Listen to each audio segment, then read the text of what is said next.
பேசிக்காகவே ஒரு ட்ரெயினர். நான் இந்த ஃபீல்டில் வந்து பார்த்திங்கன்னா ஒரு 10 வருஷமாக ப்ராக்டிஸ் பண்ணிகிட்ருக்கேன். Trainer plus groomer. நம்மக்கிட்ட பார்த்திங்கன்னா நிறையா ட்ரெயின் பண்ணி நம்ம ஷோஸும் பார்ட்டிசிபேட் பண்ணிகிட்ருக்கோம். இதில் நிறைய ஷோஸ் நம்ம நிறைய வின் பண்ணியிருக்கோம். இதில் நம்மக்கிட்ட இங்கே போர்டிங் ப்ளஸ் ட்ரைனிங்னால நிறைய ப்ரீட்ஸ் இருக்குது. இப்போ நம்மக்கிட்ட பார்த்திங்கன்னா Great Dane, German shepherd, boxer, Doberman, beagle, dachshunds, அப்புறம் ஆஸ்திரேலியன் ஷெப்பர்டு, அப்புறம் cavalier King Charles, shih tzu, cocker spaniel, அப்புறம் ஒயர் ஃபாக்ஸ் டெரியர். நம்மகிட்ட இப்போது பார்க்க போகிறது என்னென்னா ஒயர் ஃபாக்ஸ் டெரியர் தான். இங்கே அதிகமாக சவுத்தில் வந்து ஒயர் ஃபாக்ஸ் டெரியர் யார்கிட்டையும் இல்லை. அதோட ப்ரீட் ஸ்டாண்டர்ட் அண்ட் அதோட ப்ரீட் நாலேஜ் பற்றி தான் நம்ம இன்றைக்கி பார்க்க போகிறோம். ஃபாக்ஸ் டெரியர்ஸ் என்ன அப்படின்னா 2 டைப் இருக்குது.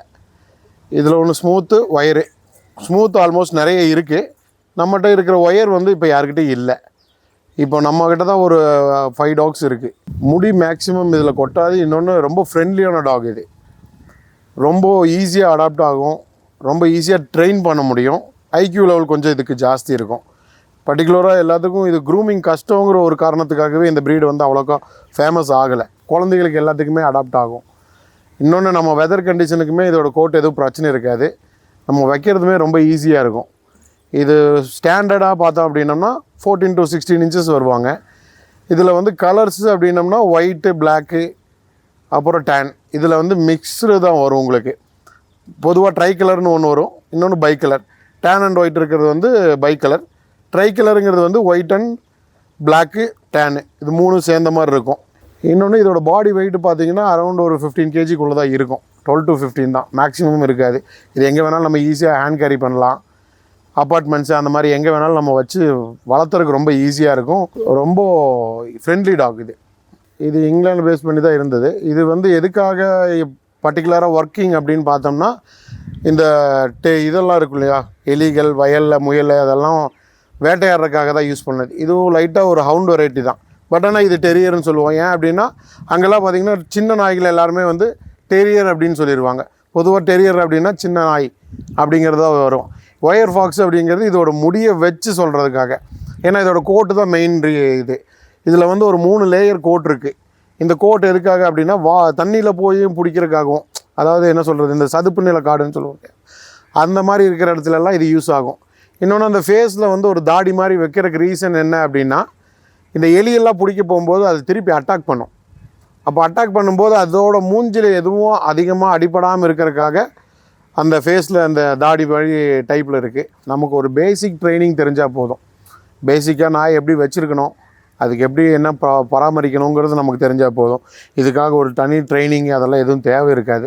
நம்ம கூட எவ்வளோ தூரம் அட்டாச் ஆகணுன்ட்டு நம்ம எந்த அளவுக்கு டைம் ஸ்பெண்ட் பண்ணி பண்ணுறோமோ அது அந்தளவுக்கு நம்ம கூட அட்டாச்மெண்ட்டாக இருக்கும். அதை நம்ம எவ்வளோ தூரம் சோசியலைஸ் பண்ணி வச்சுக்கிறோமோ ரொம்ப ஃப்ரெண்ட்லியாக இருக்கும். நீ குழந்தைங்க கூட வரைக்கும் ரொம்ப அட்டாச்மெண்ட்டாக இருக்கும். இன்னொன்று இதோட க்ரூமிங் மெயின்டெனன்ஸும் ரொம்ப கம்மி தான். இந்த ப்ரீடு பார்த்திங்கன்னா ஸ்ட்ரேஞ்சர்ஸை மேக்ஸிமம் யாரையும் விடாது. என்ன சொல்கிறதுனா கார்டிங் வைஸும் உங்களுக்கு ரொம்ப இதாக இருக்கும். இன்னொன்று இது வந்து பப்பிலேருந்தே வளர்த்துறது ரொம்ப ஈஸி. பப்பியில் அப்படிங்கும்போது உங்களுக்கு கொஞ்சம் பேசிக் நாலேஜ் இருந்தால் போதும். ஏன்னா அது கரெக்டாக ஃபீடிங் வேணும். அதாவது ப்ரோட்டீன் இருக்கிற மாதிரி ரொம்ப ரிச்சியாக ஃபுட்டு தேவை இருக்காது. சிக்கன் இல்லாட்டி நீங்கள் கமர்ஷியல் ஃபுட்டு போனாலும் பிரச்சனை கிடையாது, இல்லை ஹோம்மேடு ஃபுட்டுனாலும் பிரச்சனை இல்லை. பப்பியிலேருந்து வேக்சினேஷன் கம்பல்சரி பண்ணணும். இன்னொன்று ரேபீஸ் கம்பல்சரி பண்ணணும். ப்ராப்பராக நம்ம வச்சுக்கணும் ஒரு வீட்டில் அப்படின்னா ரேபீஸ் வேக்சினேஷன் ரொம்ப மஸ்ட்டு.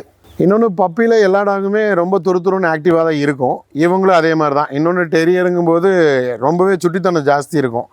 அவங்க என்ன பண்ணுறாங்கன்னு தெரியாது. என்ன சொல்கிறதுனா, நீங்கள் டைம் ஸ்பெண்ட் பண்ணல அப்படின்னா ஏதாச்சும் எடுத்து கடிக்கிறது, அந்த இது பண்ணுறது, பார்க் பண்ணுறது, அந்த மாதிரி நிறைய விஷயங்கள் இருக்கும். நீங்கள் அதை காம் பண்ணோம் அப்படின்னா ஒரு ஸ்டேஜ் மெச்சூர் ஆகிற வரைக்கும் தான் அந்த பிரச்சனை இருக்கும். ஒரு 1 இயருக்கு மேலே ஆகிடுச்சு அப்படிங்கும்போது நீங்கள் கொஞ்சம் பேசிக் ட்ரைனிங்கும் கூட சேர்த்து பண்ணிங்க அப்படின்னா மேக்ஸிமம் காமாக தான் இருக்குமே தவிர இந்த அனாவசியமாக பார்க் பண்ணுறது, போய் பைட் பண்ணுறது, மற்ற விஷயங்களை அதெல்லாம் அவாய்ட் ஆகும். இன்னொன்று இது பேசிக்காகவே ஒரு 12 to 14 இயர்ஸ் வாழும். இன்னொன்று நம்ம எக்ஸ்ட்ரா கேர்லாம் பண்ணும்போது அதை தாண்டி வாழ்கிற டாக்ஸ் இருக்குது. அதுக்கு நம்ம எந்த அளவுக்கு அதை வந்து பெட்டாக வச்சுக்கிறோங்கிறது இருக்குது. அதுக்கு உண்டான ஃபுட்டு, நியூட்ரிஷன் எல்லாமே கரெக்டாக போகணும். ப்ராப்பராக நம்ம அப்பார்ட்மெண்ட்ஸ்லாம் வச்சுருக்கும்போது நெயில்ஸ் மஸ்ட்டு கட் பண்ணணும். இந்த லைட் வெயிட் டாக்ஸ் இது ஒன்று. என்னென்னா மேக்ஸிமம் உங்களுக்கு ஒரு 15 கிலோ மேலே தாண்டாது இந்த டாக். அதனால் என்னென்னா ஈஸியாக க்ரோனப் ஆகிறது வந்து நெயில்ஸ் தான். இன்னொன்று இதோட நேச்சர் என்னென்னா கொஞ்சம் லைட்டாக குளிப்பறித்து ஏதாச்சும் வங்கில் இருந்தாலும் பிடிக்கிறதுக்காக யூஸ் ஆகுறது. சீக்கிரம் நெயில்ஸ் வளரும். இன்னொன்று இந்த ப்ரீடை பொறுத்த வரைக்கும் இதில் ஜெனட்டிக் இஷ்யூஸ்ன்னு சொல்லிட்டு பெருசாக எதுவும் கிடையாது. இது நம்ம எப்படி பார்த்துக்குறோங்கிறத பொறுத்து இருக்குது. இன்னொன்று நம்ம எந்த அளவுக்கு பேரண்டேஜை பார்த்து நம்ம கரெக்டாக ப்ரீடர்கிட்ட வாங்குறோமாங்கிறது ஒன்று இருக்குது. இந்த பேரண்ட்ஸ் கரெக்டாக இருக்காங்களான்னு பார்க்கணும். இன்னொன்று மிக்ஸ் ப்ரீட் இல்லாமல் இருக்கா, ப்ராப்பர் பேரண்ட்ஸ் இருக்காங்களா, அந்த பேரண்ட்ஸ் எந்தளவுக்கு ஹெல்த்தியாக இருந்தாங்க, அதையெல்லாம் நம்ம பார்த்து வாங்கினோம் அப்படின்னோம்னா இதெல்லாம் கொஞ்சம் பேசிக் தான். இது எல்லா ப்ரீடுக்கு வரது தான். பட் ஆனால் இதில் வந்து இன்னொரு என்ன ஸ்பெஷல் அப்படின்னா ஜெனட்டிக் இஷ்யூன்னு சொல்லிட்டு இதில் வராது. ஏன்னா இது வந்து ஸ்டார்டிங் ஸ்டேஜ்லேருந்து இந்த ப்ரீடு இருக்கிறனால இது யாரும் டெவலப் பண்ணல. இது ஆரிஜின்லேருந்து அப்படியே கண்டினியூ ஆகி நம்ம எடுத்து வளர்த்துறமே தவிர இது வந்து இவங்க டெவலப் பண்ணாங்க, இது வந்து இது ஆல்ரெடி ஏதாச்சும் பண்ணியிருக்காங்க அப்படிங்கிறது கிடையாது. இது வந்து ஜென்ரலாகவே இந்த ப்ரீடு இருக்கிறது தான் அந்த லோக்கலில். அதனால் இதில் பெருசாக எந்த இஷ்யூஸும் கிடையாது. அதனால் இது வளர்த்துறதுக்கு ரொம்ப ஈஸியாக இருக்கும்.